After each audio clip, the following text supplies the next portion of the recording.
Apa? Keluar sini, kalian semua. Kalian bisanya sembunyi-sembunyi.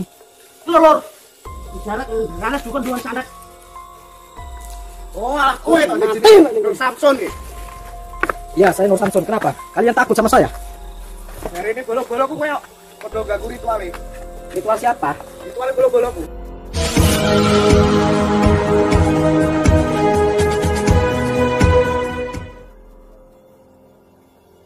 Assalamualaikum sahabat spiritual yang berbahagia. Selamat menyaksikan kembali video dakwah perjuangan Gus Nur Samsun.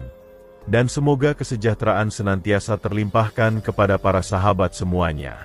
Video ini adalah ketika Gus Nur Samsun kembali mendatangi seorang dukun santet suami Nyi Blorong. Sang dukun menantang Gus Nur Samsun agar kembali mendatanginya untuk berduel bersama para teman dukunnya. Dan Gus Nur Samsun kembali datang untuk memenuhi tantangan sang dukun itu. Lalu apakah yang akan terjadi setelah Gus Nur Samsun berduel dengan banyak dukun pengikut Nyi Blorong tersebut? Silahkan disaksikan kisahnya selengkapnya.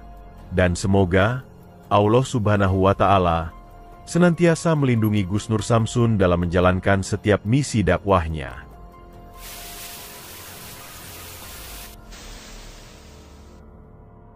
Dengan saya, alhamdulillah sahabat-sahabat, bertemu kembali dengan saya Samsul Al-Fawqiyah bersama kameramen mendatangi lagi. Saya bersama kameramen mendatangi lagi yang katanya sang sinting yang pacaran sama katanya dorong dik-dik sama dorong dik-dik yang kemarin itu. Dan alhamdulillah sahabat-sahabat, kita datang lagi si dukunnya karena saya akan datang ke sini dengan syarat saya harus ketemu sama teman-temannya. Nah, ini kesempatan. Kita sebelumnya sholawat terlebih dahulu kepada junjungan Nabi Agung Muhammad Shallallahu Alaihi Wasallam. Maju kita doakan satu. Bismillahirrahmanirrahim. Allahumma sholli ala sayyidina Muhammad wa ala ali sayyidina Muhammad. Lihum satun udfi biha harol wabail hatimah. Al-Mustafa wal-Murtada wabanahuma wa Fatimah. Lihum satun udfi biha harol wabail hatimah. Al-Mustafa wal-Murtada wabanahuma wa Fatimah.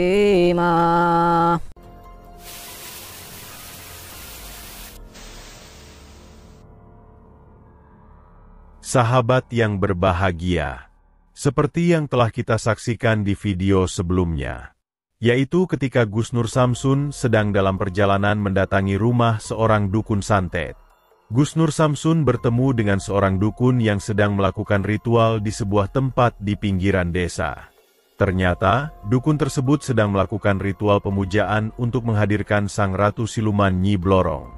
Dan sang dukun mengatakan bahwa Nyi Blorong itu adalah istrinya. Gus Nur Samsun pun kemudian mengenalkan dirinya, bahwa dia bernama Nur Samsun, dan dia merasa penasaran karena melihat aktivitas tak biasa yang ada di tempat tersebut. Sebab itulah dia ingin melihat hal apakah yang sebenarnya terjadi. Dan mendengar Gus Nur Samsun menyebutkan namanya, sepertinya sang dukun telah mengenalnya. Dukun itu bertanya, apakah Nur Samsun adalah spiritual yang biasa menggerebek para dukun santet itu? Dari mana sang dukun tahu hal tersebut? Tanya Gus Nur Samsun. Sang dukun pun bercerita bahwa dia sering mendengar nama Nur Samsun yang diceritakan oleh banyak teman dukunnya. Bahwa saat ini para dukun merasa resah atas aksi Nur Samsun yang biasa mendatangi dan menghancurkan pekerjaan para dukun santet. Bahkan, banyak teman dukunnya yang kemudian dihajar oleh Nur Samsun itu. Mendengar perkataan sang dukun yang demikian, Gus Nur Samsun pun langsung membenarkan perkataannya. Memang, dialah Nur Samsun yang dimaksudkan itu. Lalu untuk tujuan apa sehingga sang dukun melakukan ritual di tempat ini? Tanya balik Gus Nur Samsun. Sang dukun sebenarnya terlihat sangat marah dengan kehadiran dari Gus Nur Samsun itu. Namun dia kemudian berkata bahwa dia sedang melakukan ritual untuk memanggil dan mendatangkan Nyi Blorong. Dukun tersebut mengaku sebagai suami Nyi Blorong, dan malam ini adalah waktunya mereka untuk berhubungan bersama. Mendengar perkataan sang dukun yang demikian, Gus Nur Samsun terlihat tertawa sekaligus penasaran. Nyi Blorong itu ratu siluman. Apa enaknya berhubungan dengan makhluk iblis itu? Tanya Gus Nur Samsun sambil tertawa. Mengetahui Gus Nur Samsun yang seakan mengejeknya itu, sang dukun pun terlihat semakin marah. Dari mulutnya pun keluar kata-kata kasar dan sumpah serapah. Dukun itu kembali berkata, apa yang dilakukan dengan Nyi Blorong itu adalah urusannya. Dan kedatangan Gus Nur Samsun telah menghalangi kehadiran istrinya. Sang dukun kemudian meminta Gus Nur Samsun agar segera pergi meninggalkan tempat ritualnya. Akan tetapi Gus Nur Samsun tidak ingin pergi. Bahkan Gus Nur Samsun mengatakan bahwa dia akan pergi jika sang dukun bersedia berhenti dari praktek sesat perdukunannya. Sang dukun pun bertambah marah. Sebab itulah pertarungan hebat itu tak bisa terhindarkan lagi. Dan setelah melakukan pertarungan yang melelahkan, Gus Nur Samsun pun akhirnya bisa mengalahkan sang dukun. Namun ketika Gus Nur Samsun ingin kembali mengajak sang dukun agar bertobat, dukun tersebut belum hendak melakukannya. Bahkan dia mengatakan, kalau Gus Nur Samsun memang hebat, sang dukun meminta Gus Nur Samsun agar kembali ke tempatnya ini, karena dia akan melawan Gus Nur Samsun dengan para teman dukunnya. Dan karena mendengar perkataan sang dukun yang demikian itulah Gus Nur Samsun pun kemudian memberikan kesempatan. Gus Nur Samsun mempersilahkan sang dukun untuk menghadirkan semua teman dukunnya. Dan Gus Nur Samsun berjanji bahwa akan kembali datang untuk mendatangi dirinya di tempatnya ini. Dan karena itulah keesokan malamnya, Gus Nur Samsun kembali mendatangi sang dukun. Dan ternyata, sang dukun suami Nyi Blorong itu juga sudah menunggunya. Lalu apakah yang akan terjadi setelah Gus Nur Samsun bertemu dengan sang dukun dan teman-temannya? Silahkan disaksikan videonya sampai akhir cerita. Ambil sisi baiknya dan tinggalkanlah sisi buruknya.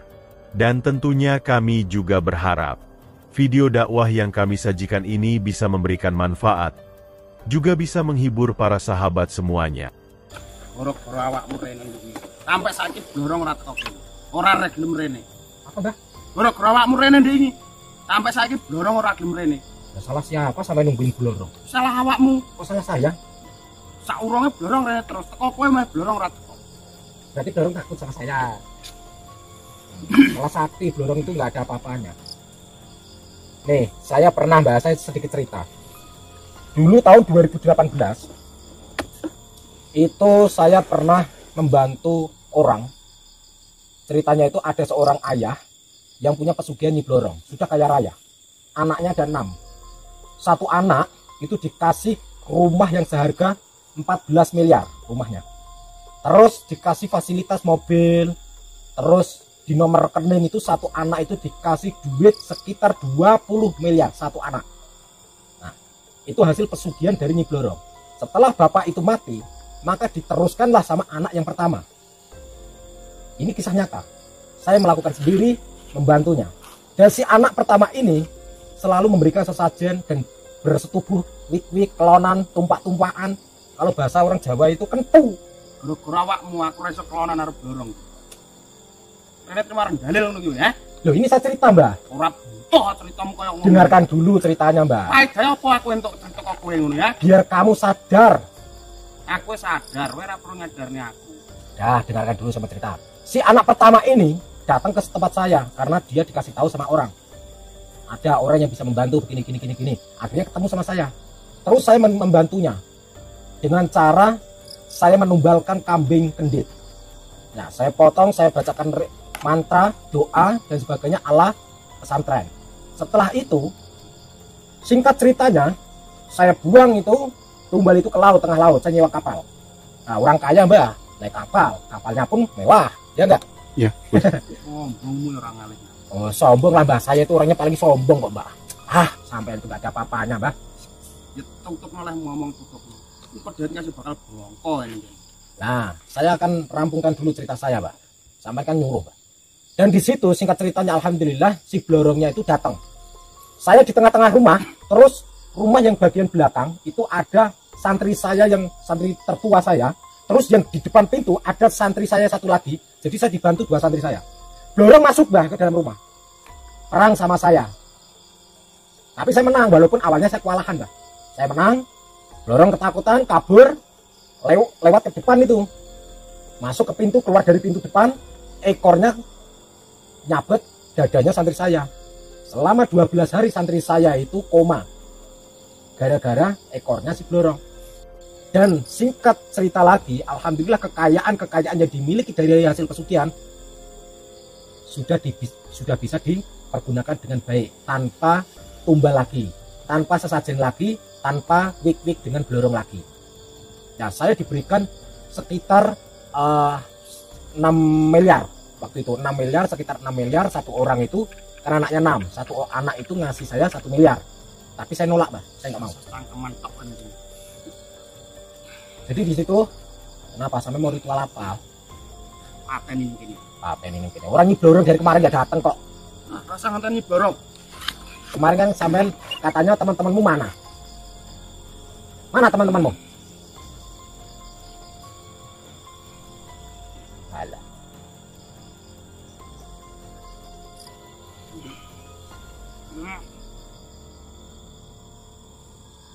Mana teman-temanmu? Mengapain tuh kayak gitu? Tenono.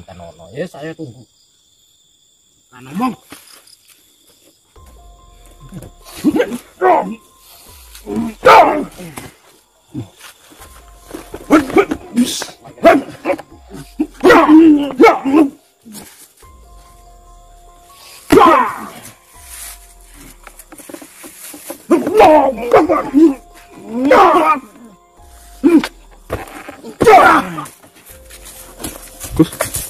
Lari kemana? Kamu itu suka lari-larian. Katanya suruh bawa temennya, mana temennya? Lari kemana? Tenono.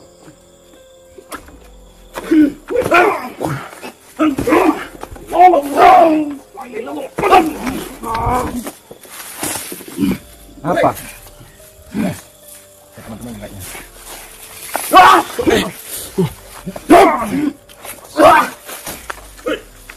Apa? Keluar sini, kalian semua. Kalian bisanya sembunyi-sembunyi. Lor. Di sana juga dua sandat. Oh, aku itu Nur Samson iki. Ya, saya Nur Samson. Kenapa? Kalian takut sama saya? Hari ini bolo-boloku koyo padha ganggu rituale. Ritual siapa? Rituale bolo-boloku. Ritual bolo-boloku. Padahal wong ya cilik ya. Padahal wong cilik. Saya cilik bikin. Pateni kene wong koyo ngono. Saya kecil pun saya bisa pinter bikin kecil-kecilan. Ya iki prajengan Nur Samson. Kalian semua nantang awake-awake kabeh. Oh, berarti kalian semua itu pacarnya Nyiblorong semua? Alah, Nyiblorong. Enggak ada apa-apanya. Enggak ada apa-apanya. Mana Nyiblorong? Keluar. Jogo cangkemmu. Saya 4 tahun yang lalu itu sudah menantang Nyiblorong sampai sekarang. Mana enggak datang? Jangan kan Nyiblorong, Nyi Roro Kidul aja pernah saya acak-acak kok. Kalian. Suwen ada di patah dia wong ibu. Kan cangkemmu ini. Apa? Kalian semua sini. What?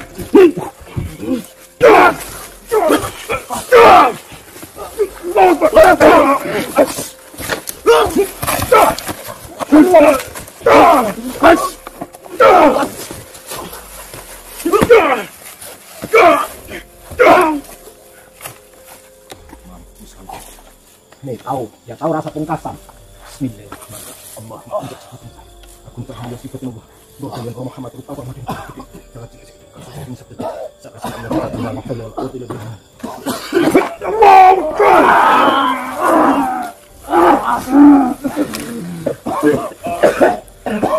mana katanya? Cuma segini teman-temanmu. Hah?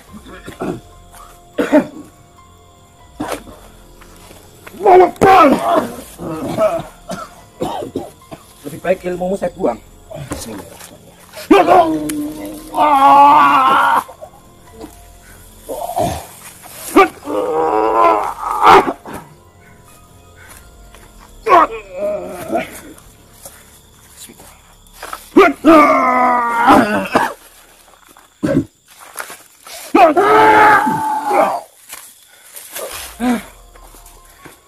Kalian, ayo pulang. Itu saja kemampuannya. Gimana Gus? Kita ambil pisangnya ini dulu.